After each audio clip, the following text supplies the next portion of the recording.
All right, well, here I am. We're back. I had a lovely day today. Went to the beach, and then I got home maybe, I don't know, a couple hours ago. Karina's in a bad mood. She's tired. She gets like that when she gets tired and cranky because she's more responsible than me, so she has to do more grown-up responsibilities than, say, what I do. Although I have my own grown-up responsibilities myself. Today I did a small business consultation with Joe because I'm having Joe be the president of my nonprofit. And apparently, I did not know this, but we're registered with the Secretary of State, but now there's like a federal filing that has to happen just to be squared away with the IRS. I'm completely removing myself from the nonprofit once it gets going.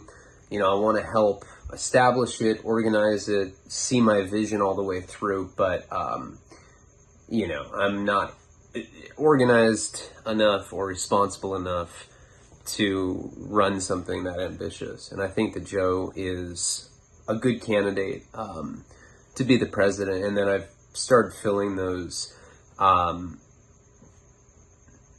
higher positions as well, you know, vice president, treasurer. So I'll do an update video for all that. But when I got home, one of my friends, he had been calling me like incessantly, like just over and over again. Called me like 10 times. I thought someone died. You know, and someone I know pretty well. Recently I've either been busy or then I've just been kind of in a period where I didn't really want to talk to people. I just wanted to like get centered again. But this motherfucker was annoying me, so I picked up. I was like, yeah, you know, expecting that there was a death or something. You know, I was eating buttered popcorn and I kind of like wiped the butter off my hands. I don't know, it just felt inappropriate if it was going to be that kind of news. And my hands are all buttery, and I was on some fat ass shit, right? And he's like, hey man, I got to talk to you. I'm like, well, apparently you do. You've called me 40 fucking times in the last 3 days. You have my attention. What's up? He's like, how long do you last? I was like, what do you mean, last? Like, sexually? And I was just joking, because I'm immature like that. I was like, you mean sexually, right? It's like, that's exactly what I mean. I was like, well, it really depends a lot on what drugs I'm on. And then when I'm sober, I guess I'm pretty normal. I don't know, 15 minutes, 20 minutes, 30 minutes, just depends on what's going on, what the circumstances are, if there's foreplay involved, if there's like a scenario, if there's role play. I mean, it's a lot of variables that go into how long you last when you're in a sexual situation, right? If I'm jerking off, it's pretty quick. You know, I've become one of those phantom jerkers in jails. We've talked about it. I mean, it's disgusting. It's weird. I probably shouldn't be talking about that. There's family members that watch this. I'm sorry to all of you.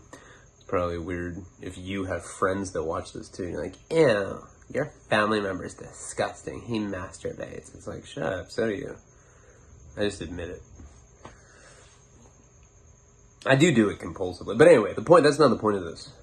What is the point? Oh yeah, so he, you know, and I explained, I said, hey, you know, it's not like, I can't just give you one answer because it's different every time.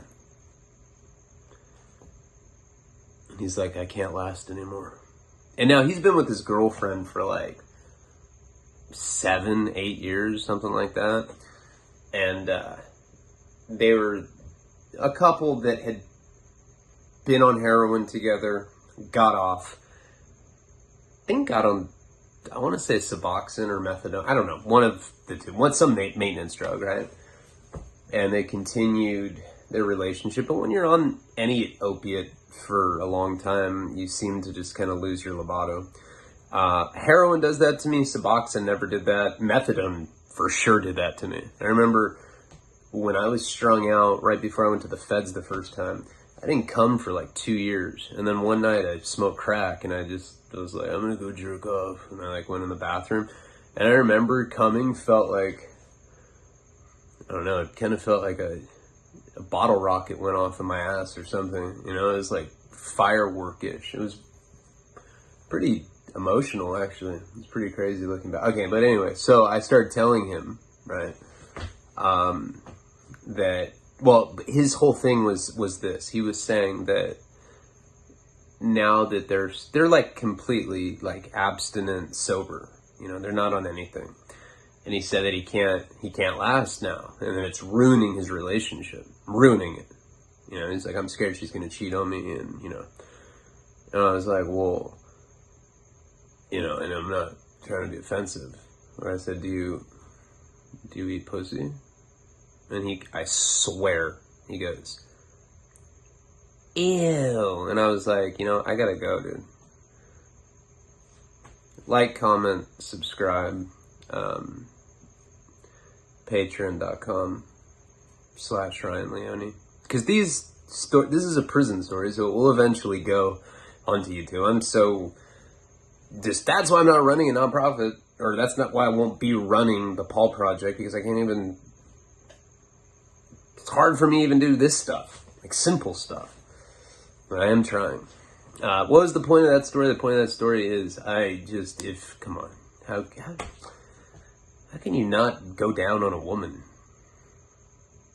That's weird. Even if you're a woman, you should be doing that once at least.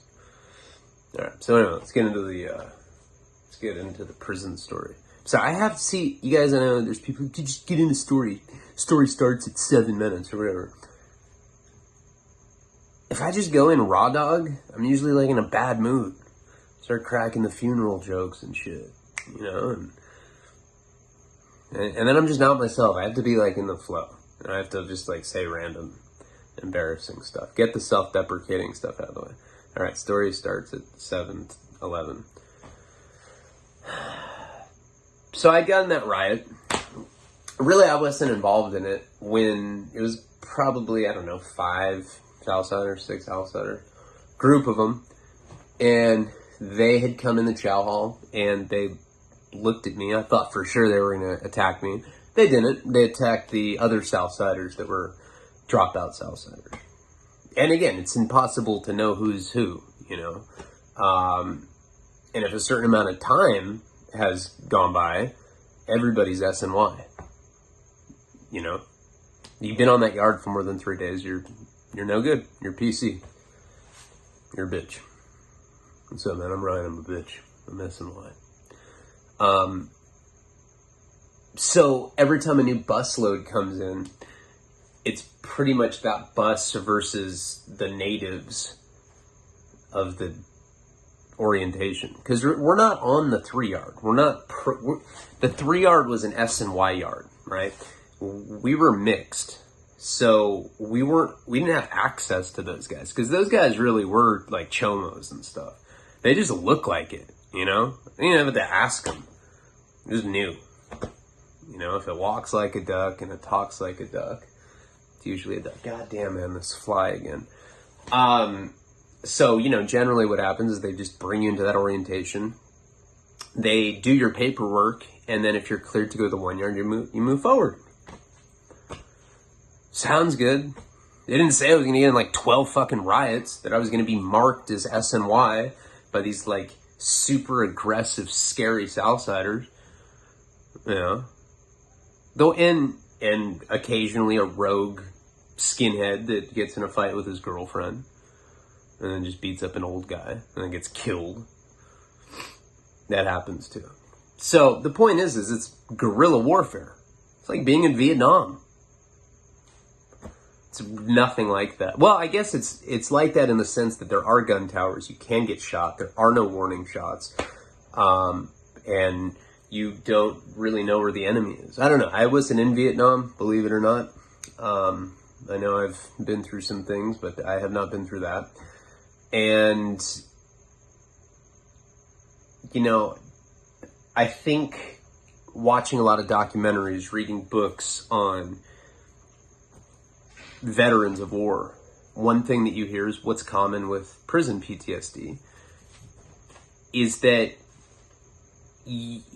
when you're in an extended period of time where you have absolutely no sense of safety, no sense, you know, I mean, yes, in Vietnam, people would like take shits in the middle of the jungle and then they, you know, they'd get fucking blasted at close range, and it's probably a little gnarlier than the kind of stuff I was dealing with. Well, that is.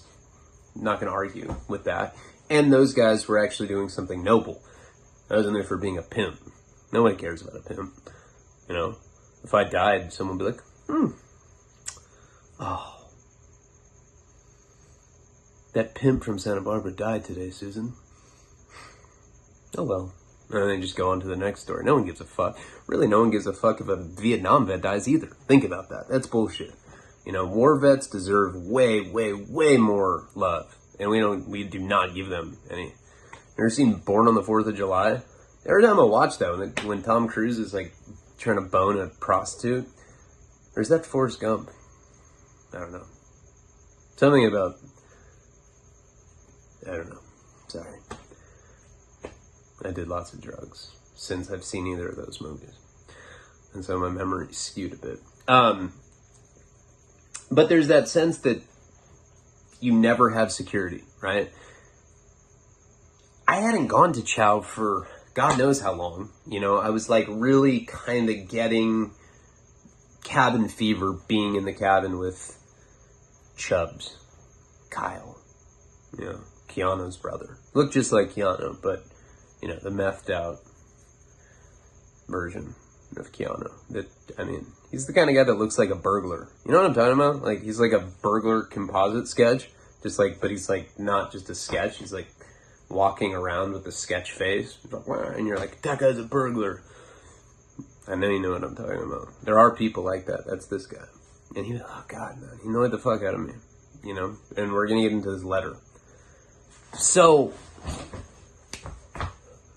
just really appreciate that. I got caught jerking off because I was high on meth. Every time I do meth, I jerk off compulsively. I do anyway, but when I'm on meth, I'm out of control. You know, I get really sophisticated. I start like talking to myself, even if someone else is there. I mean, if I'm in the hole by myself, I do stuff like that, but I'm doing that like when someone's in a bunk above me. And I ended up getting caught by a cop, and that's embarrassing. You never want to be that guy. You know, guy probably went home and told his shot out wife about it. Her name was probably Susan, you know. Sorry. See, sometimes I warm up and I still really can't like get the flow going. And then we go to Chow, and I was twacked out, and I'm already paranoid just because of the situation without any drugs being involved. And now I'm under the influence of speed, and I go to the Chow Hall, and sure enough, something pops off. I get maced. Then I get put in a cage. And that's the worst. You know, it's the worst when you're peeking out of a window at some tweaker house and you think that cops are coming. You don't even, I mean, I don't even know if people ever say it out loud. Like, people aren't like, yeah, I'm looking out these blinds because I think cops might be out there. It's just people looking out blinds, just thinking that, right? It's almost like if you say it out loud, you embolden it or something. And like the worst thing that can happen in a situation like that is if cops actually come after you've been looking out the windows all night. It's the exact same concept of what happened in this situation. I was paranoid about going to Chow, and then it ended up cracking off. And I'm still on meth. Now, people were wondering what Wedo had handed me in the Chow Hall. It was 2 Dominoes, you know, and he was giving me that on credit so that I could basically get my mooch of a celly high for free. And think about what I had to go through to get that shit. And then we're in the cages, and it's incredible that these super duper serio Southsiders that wanted to kill these dropout, as soon as they find out that they have meth, that they have happy cards, you know, they're like, you know, saying all the, you know, shit that Southsiders would say to each other at a barbecue or something. Like, damn, SA, that's fucking cool, fool. I don't even care if you're SNY, dog. I'm trying to get high, you know, and you're just like, God damn, really? Well, they're fucking dope fiends, you know? And that's really, I don't care what anybody says. You go on a prison channel, all this bravado, and, you know, fucking no. Dude, we were in there and we were just killing people and giving each other high fives. It was like being in Top Gun. Oh, you know, and you're like, you know, in reality, you go to prison and there are people getting killed and beat up and stabbed, but it's all run by dope fiends. Just rabid dope fiends. You know, you would think that you're like in some like primitive tribe where everybody has like spears and fucking and like little bags of dope that they're like hunting and gathering for, except there's no chicks, so people are just like dressing up like cavemen and butt fucking each other and like hunting with spears. It's a metaphor, but you know what I mean. So I'm just perplexed by this shit. I'm like, what the fuck? And we stay in the cage, and the reason that they pulled me in there is because they wanted a witness, and there was another dude at our table that got pulled in, and then the guys that actually got in the fight, Wedo, his celly, the 5 South, they all got written up for fighting. You know, I don't know what you're supposed to do in a situation like that. I don't know what the state expects you to do if you're a target. You know, if you're being attacked by someone, what, you're not supposed to fight back. Well, you know, no, you can't defend yourself, man. If you do that, you're going to lose time. You know, and if someone's coming at me like that, of course I'm going to defend myself, or I'll curl up in a ball, maybe. That too. But I don't think you should be written up for that. So anyway, so I end up going back to my cell. Bright, you know. Job's like, hey man, you know, of course, hey man, I was really worried about you. Did you get the meth? And I'm just like, yeah, I did. I got maced to get you this, you motherfucker. And I was like, and listen, I'm gonna do mine. I'm putting up a sheet, and I'm gonna jerk off all night. I don't give a fuck. He's like, dude, I have an Uz Weekly you can beat off to. I'm like, that's why I fuck with you, dude. You're a real friend. Here. And I give him his domino, right? Worst thing I could have ever done. So, you know, there's certain people that you give meth to and they build stuff. The best kind of tweakers. They'll build stuff for you. It's cool. You know, you ask them to build a cabinet or something and give them 6 or 7 hours, you have a new deck. You know, there's like a statue of you slamming. They're like, yeah, I made all that, bro. You know, they stay up all night and they do it. You know? Like, I'm gonna make your old Nintendo into a remote control car. Can I have $40? And you're just like, no, you can't. So those are those people, right? The builders. The builder tweakers we're okay with those guys. They build stuff. They're productive. Shit. They're better than some people that are on meth. People like that tend to not last that long, though. You know, eventually, you know, I mean, I know there's tweakers that'll be like, no, man, I was a functional meth addict. You'll run into that kind of people, those kind of people. Always in jail. God. I mean, wrong place, wrong time. I'm like, well, maybe it's because you're on meth that you're in jail. No way, man, I'm functional. You're like, okay, but if you weren't on meth, you wouldn't be here. Because then you wouldn't have wrong place, wrong time.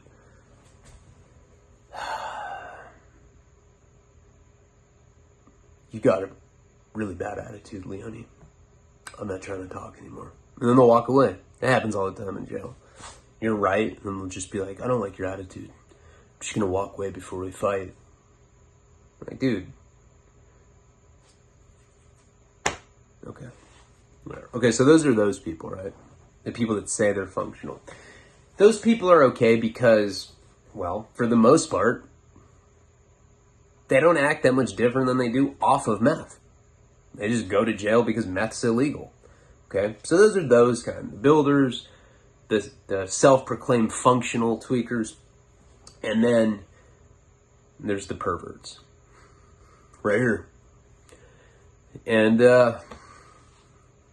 you know, that's all right. I am. So what? You know? I've had a good life on on and off drugs. And I'll say this, I spent the day with my kid today at the beach. It's far better high than any high I could get from narcotics, straight up. And there's no crash with that. It's just good, real human connection. Love my kid, in love with him. That's what life's about, right?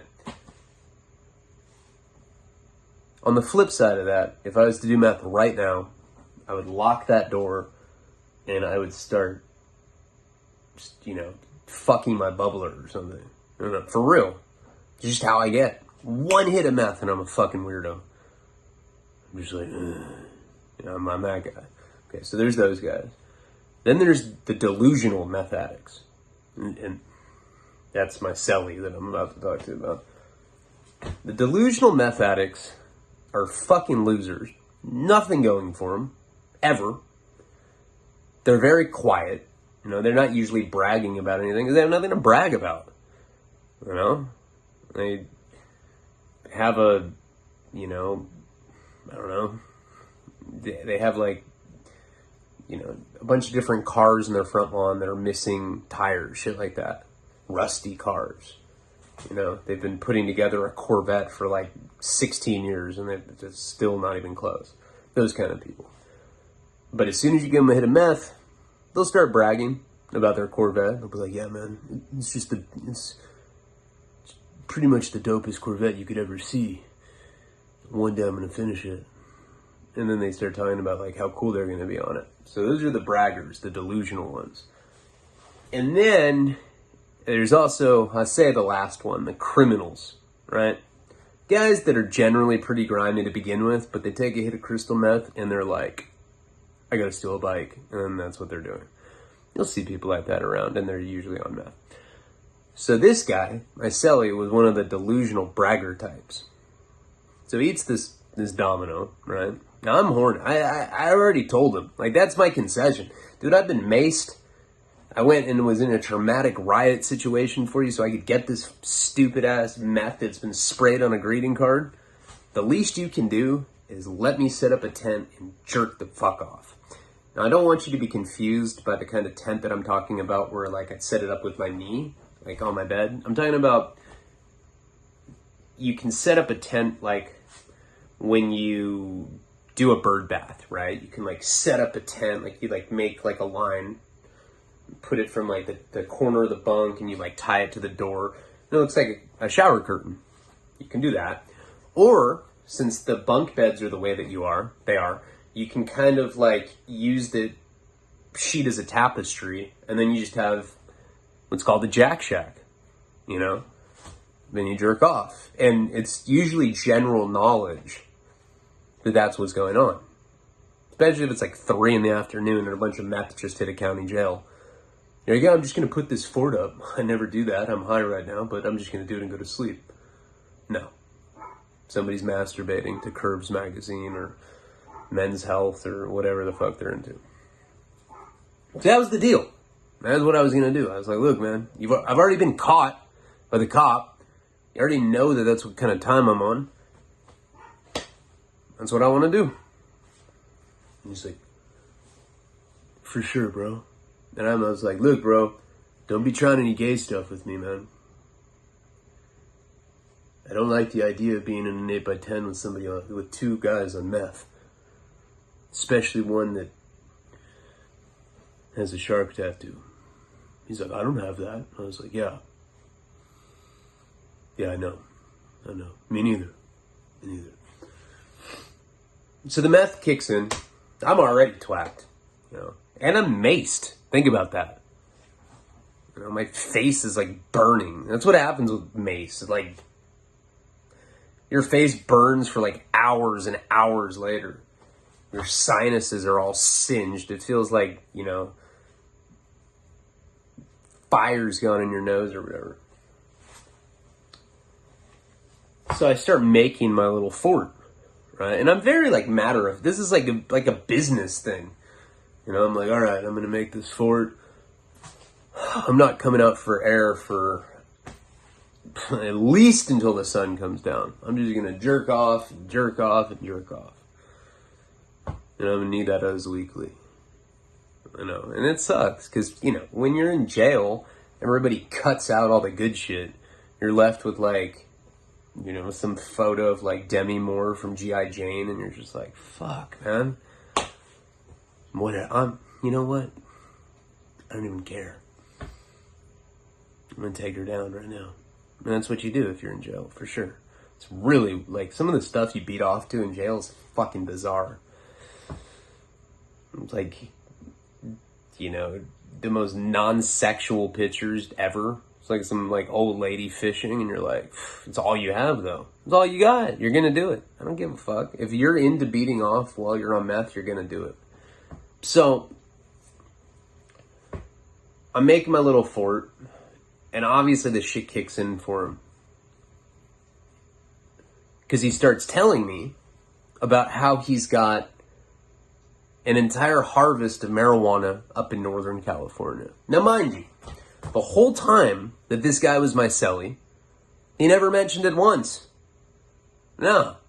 He'd say weird stuff. He'd be like, yeah, I was living with a big girl before I went down, man. And, yeah, no, I didn't fuck her. Gross.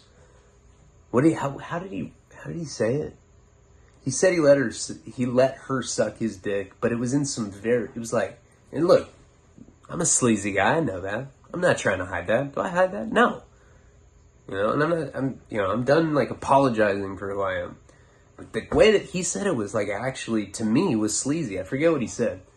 It was just weird. It's like, yeah, I let her, you know, take a hit off the old water pipe or whatever. I forget what he said. It was something like that. And I had to ask him, I said, what does that mean? He's like, it means that I let her give me a blowjob because I knew she wanted me to. So that's what kind of life he had, right? Have you ever seen What's Eating Gilbert Grape? You seen that? Boy Johnny was in that. Seen that? Remember the mom in that? That's what kind of woman I pictured when he was telling the story, which is cool. I'm a personality guy. But as soon as he gets high on meth, he starts telling me about, like, I forget what it was, but it was something ridiculous. He's like, yeah, I have like over 400 grand from my last harvest stashed up in Humboldt County, you know. Now, I'm just getting ready to beat off. But I'm also a business guy. And I know sometimes people get on meth, they sing like a canary. That's why snitching is such an epidemic in the meth world. I've talked about it before. People get DUIs and they just start, you know, telling on really good dudes that they grew up with. Guys they played t-ball with. Guys that have, like, just had, like, a daughter. And they're like, yeah, Pete used to sell meth 4 years ago. The guy doesn't even sell it anymore, and boom, he gets like 10 years. It happens all the time. Tweakers talk. It's true. I'm not saying heroin addicts don't, but less than you would think. You know? They're just, I think, you know what I think that's, you know what my theory is? I think it's because when you're a true heroin addict, God, I was sitting on, that just came out of my ass. Ugh. I think when you're a true heroin addict, part of the whole deal is that you get used to pain. You know, pain, waiting to get more dope, dope sick, feeling like shit. You get used to being sick. You get used to disappointment. You get used to people saying no. You know, you get used to not having sex. You get used to, you know, having a shit every 2 weeks. And when you do, you're making sexual groaning noises. You know, it sounds like pain and pleasure, but it's really pain. You're like, ah! And it's called a heroin baby. And if you're a heroin addict, you know what I'm talking about. Point is you get used to it, right? You get used to pain and waiting and bullshit. When you're a tweaker, you're so delusional that you're not used to the pain like that. Because you go in psychosis. You don't even know what the fuck's going on. You see someone come into jail that's been on a meth run, they sleep for like a week straight. Maybe they'll get up to get their chow because someone will make them, and they'll like get the tray, go back to like take a few bites and go right back to bed. Then they come to and they're always like, oh man. This is like weeks later, right? A couple weeks later, a week, maybe 10 days. Damn, man, I'm in county jail. Oh, man, you've been here for 10 days.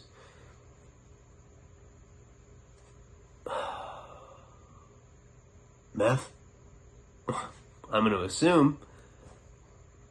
Yeah, I do that shit, bro. I'm like, oh, I had no clue. That's why you're in here now, you know.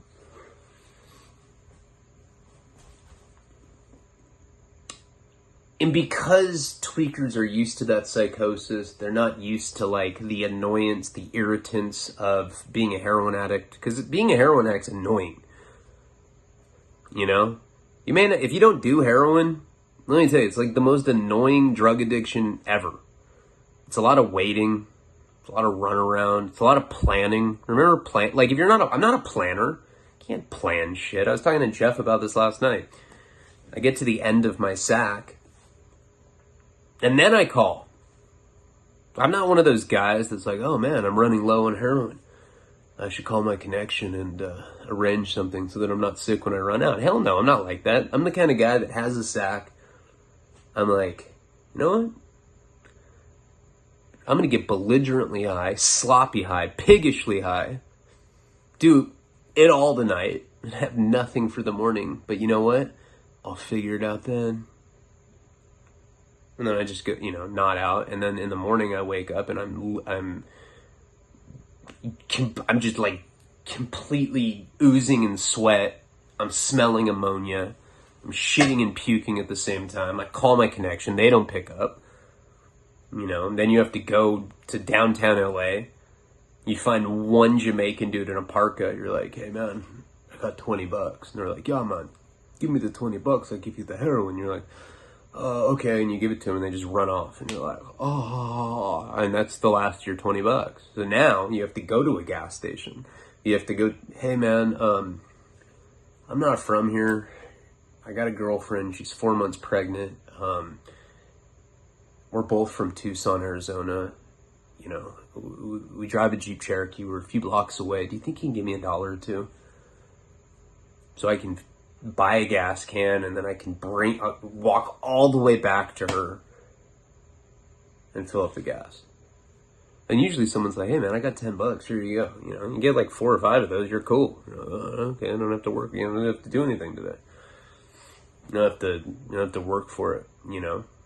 And no, I don't mean sucking dick. Never an option. I don't even know, like, is there a certain, like, place you go? And you're like, hey, I'm down to suck dick right now. There probably is. I know there is. There's like, you know, all of Hollywood, you know? But yeah, thankfully I never had to do that. So this guy starts telling me out of nowhere about how he has all this herb buried. Now, the reason I'm even listening to him is because you do run across stuff like this in the drug world, where there's a weird kind of eccentric guy. He may seem like, and that's what I've found from my experience being in the drug world, when you're dealing with people that actually have weight. It's never what you'd see in like a movie. Like this tax collector movie that just came out, it's ridiculous. I didn't see it. I'm going off the trailers and what people have told me. But people aren't like that. People don't wear suits and go, you know, it's not Pulp Fiction. It's a guy in a wife beater with plaid shorts, you know, giving the big homie $40. Hey dog, I got $40. Well, give me that. That's your tax, dog. All right. You know, it's not, and there is big boy shit going on for sure, but it's not what it looks like. You know, the people at the top, the people that are like in, like the big homies, don't look like they're big homies. You know, they look like a dude that owns a stereo shop in Van Nuys or something. You know, they look dorky. You know, my Molly connection wore Abercrombie and Fitch, didn't have any tattoos, drove a Prius, because it gets better parking in the city. He's talking about San Francisco. And, you know, that guy had 3 houses. You know, that guy got jacked one time for like, I don't know, I think like, I want to say like $100,000 and he hired some gang members from Oakland to go and spray this dude that stole the money from his house down. The guy's entire house was riddled with bullets. The guy that called that shot was this little like plumpy dorky guy that wore preppy clothes. So I listened to him, and it also might have been the meth delusion. And all of a sudden, my meth boner, and I start listening to him.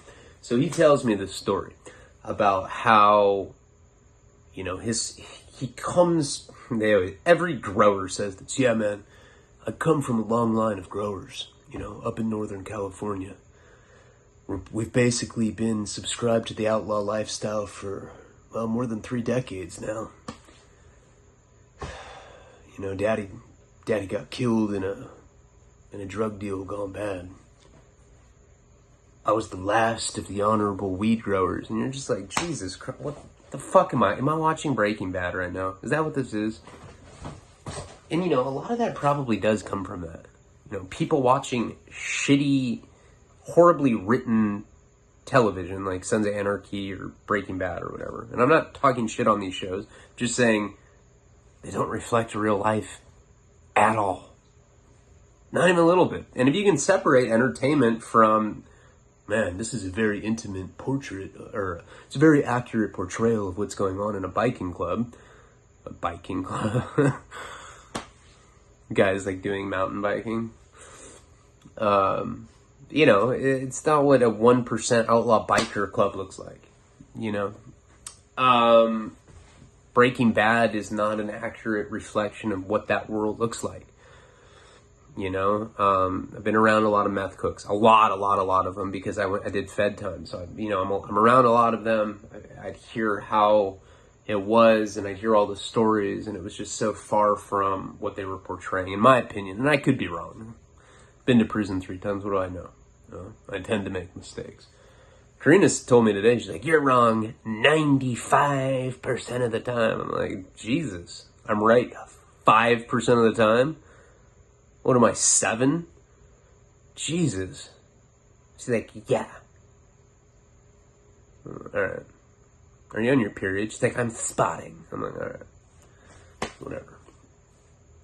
So, supposedly, his dad got killed in a drug deal gone bad. He comes from this long line. I didn't make any of that up. This is all what he's told me. He came from like this long line of growers, and he had harvested, but then his dad got killed, so he had this huge crop of outdoor. And I forget what the pricing was, but it was something attractive, right? I'm like, really? He's like, yeah, man, really. You know, now he's getting super confident, you know, and that is what he's talking about. You know, he's has these delusions of grandeur. Now, in my logical mind, you know, the guy would say things like, hey, Leone, you know, I'd be reading, Leone, hey man, you think the state gives you bus passes? I don't know. I've only done Fed time. Oh, all right. Hey, Leone, you ever been on EBT? You know, he'd ask stuff like that, right? So it led me to believe that he really didn't have any resources, but as soon as he eats this domino size of meth that's on a greeting card, he starts telling me about how he's got pounds of it up in the, up in the Northern California mountains. And I tell him, that I'm getting into the film industry and that I can turn that kind of money into a couple million. You know, I know people that are producing independent film, and those are some pretty good investments if you know the right people. If you know the right people in film and you can get the money for it, You're minimizing your risk, you're getting a finder's fee, and then you're getting some of the back end money, you know? And that can be very, very, very lucrative. And that was always like, when I first started meeting people in the industry, that was always my play. I was like, okay, I know people that are still like in the drug world, the marijuana world, and this and that. If I can merge them together, that's my ticket. And so now I'm feeding off his meth delusions. And anyway, we stay up all night, and he's basically telling me like why he can't get the speed is because there's these people that owe his dad. Really, it sounded like a Breaking Bad episode, right? So I don't end up jerking off at all. I stay up all night with him. The guy's like drawing me Home Alone-esque maps of where the weed is. In my delusional mind, I'm thinking that this is my ticket, you know? I'm getting out, by the way, it should be noted, about 6 months before this guy. So he's like, if you can go up there, he's like, you can retrieve the flower. You can go put it into an independent film. And then when I get out, we can be partners. He's twacked, right? But I'm so twacked that I'm just like, oh, it's an opportunity, you know? And like all of my logic goes out the window. So we end up staying up all night. Breakfast comes. And he's like, you know, he's like, hey man,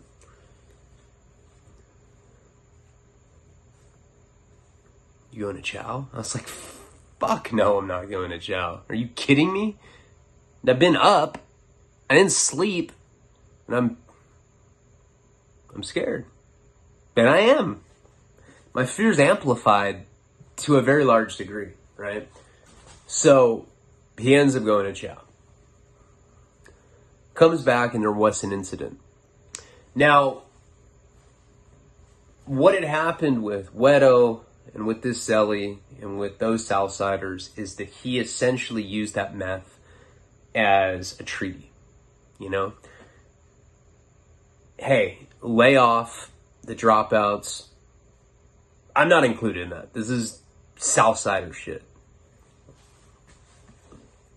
Lay off the dropouts. You know, show you guys some love. Now, you know, it's got to be really shitty to be a gang member. It's got to be. You spend a lot of time in jail, you know. Hey! Shh! It does not surprise me. Look at my landlord stuff. So fucking annoying. Locked out. It doesn't surprise me that a vast majority of them use drugs, right? So, my theory is that this little peace treaty kind of like made everything settle down for a little bit, right? Because now everybody was getting high. Everybody. And you know, it's funny when you're in a jail or prison and everybody starts using meth specifically. Because nobody starts going to chow. Everybody's eyes are all big, you know. And occasionally there's a weirdo like Chubbs, the Keanu Reeves brother lookalike guy. The guy just didn't give a shit. You could tell he like spent a lot of time homeless, you know, because he's just like, hey man, I'm gonna go get chow. I need it, bro. I need the lunch bag. I'm like, okay, do whatever you gotta do. So he left, and then of course I like kind of resorted back to my plan and put up my tent, and I beat off. When he came back after chow, and he knew what I was doing. You know, the tent was up, light was on. That is, you know, Demi Moore up and G.I. Jane. I was just getting it. And he starts making alcohol. You know, that was like, you know, we're like in the winter now, you know, and we've been cellies, I don't know, a few weeks, whatever. Winter's coming, and he tells me that one of his primary hustles when he did his reception up in San Quentin was making alcohol. I know how to make alcohol, and we've talked about it before. It's called Pruno on the West Coast. On the East Coast, in the Midwest, they refer to it as hooch. It's jailhouse wine. Hispanic inmates call it pisto. It's wine. You can further refine it into white lightning or moonshine or whatever. But for all intents and purposes, at this place, we could make wine, and what you do is you get fruit from the kitchen, and then you can buy candy off commissary. There's certain candies, like weird stuff too, like Jolly Ranchers or, what was the ones that they were using? Atomic Fireballs. I don't know. There's certain candies that they can use, and like that's what they use for the sugar. I forget what he was using at this place specifically. I think it was Jolly Ranchers, or it might have been the butterscotch things. I've done so much time. I don't remember what it was specifically. So what ended up happening at that particular place is that he wanted to start making wine, and he put it out there. He told everybody that he was going to start making wine for the whole unit. Everybody give him the fruit. Now I asked him, I was like, hey man, what can happen? And remember, I'm under the influence of crystal methamphetamine, dog. What can happen if we get caught making wine? Because I'm used to Fed time. I don't even know, wine wasn't even really a thing when I was in reception. I was slammed down there. But, he's like, well, they'll add like 6 months onto the sentence. And I was like, well, dude, I just had a kid. Like, I'm not trying to, alcohol's loud. Stinks. I've been busted for making it a bunch of times throughout the years. And when I didn't have a kid, if I didn't have Nico, if I didn't have a kid out there that I cared about or wanted to get back to, I wouldn't give a fuck. But the fact of the matter is that I did have Nico to get back to, and I was trying to start giving a fuck. So, I'm like, look, I'm not going to tell a grown man what to do, but if we get caught, you're taking the blame for it. And he's like, okay, bro.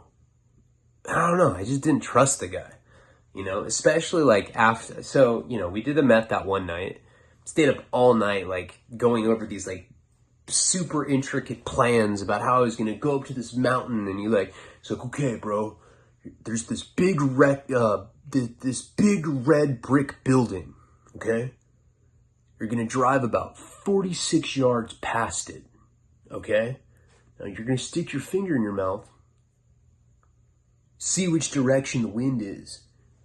If it's blowing northeast, then you know that you go to the west, or, whatever. That's not really what he said, but, it's like weird, like outlandish directions on how to retrieve this weed.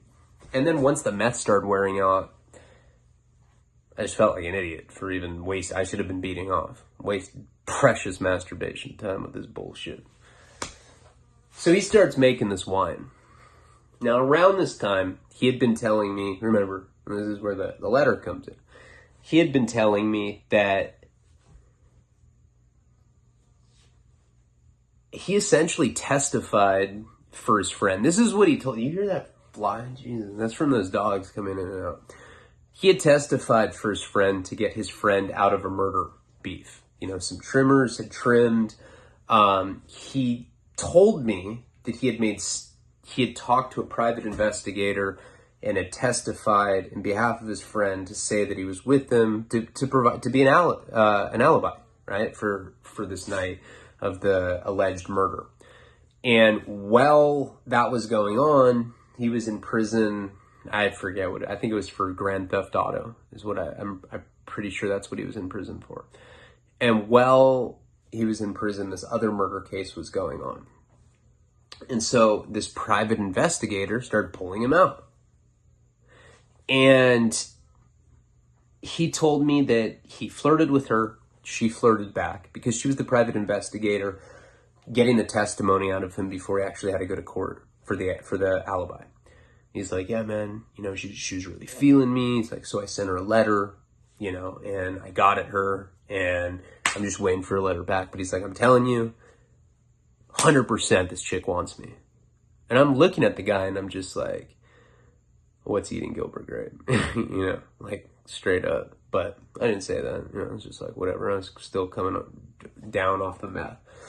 So at a certain point, he gets a letter back from this private investigator from the attorney's office. And he's all like happy to get it. And he reads it. I'm like, what did it say? He's like, oh, yeah. Oh, it was cool. She just said, what's up, you know? I was like, okay.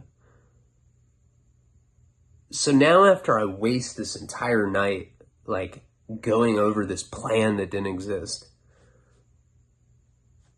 I go through his mail when he's out at like a doctor appointment. And listen, I don't normally do that. It's not my style. I don't go through people's shit like that.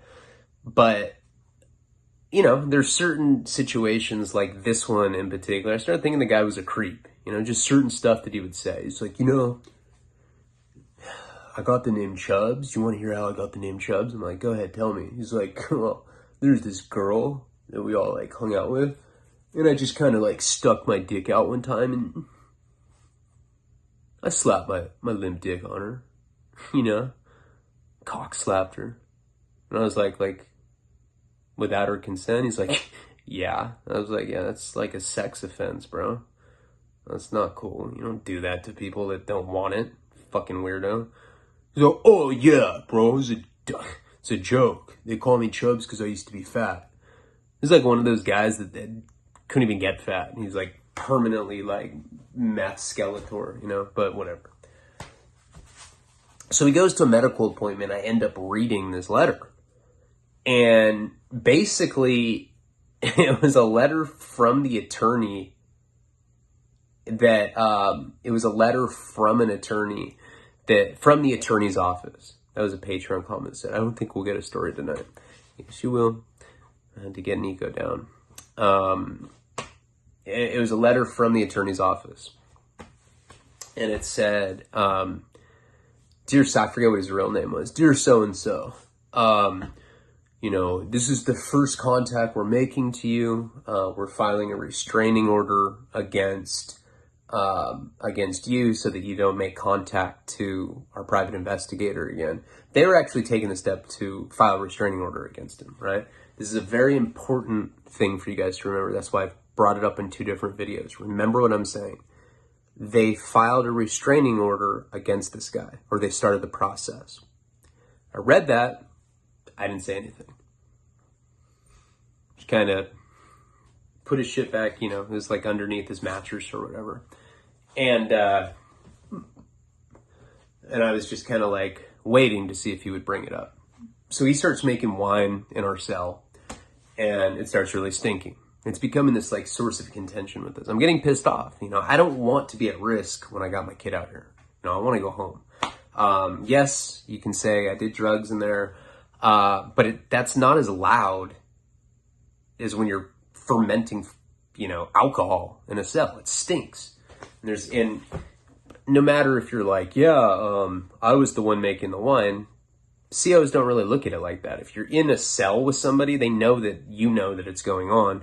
A lot of times they'll charge you both.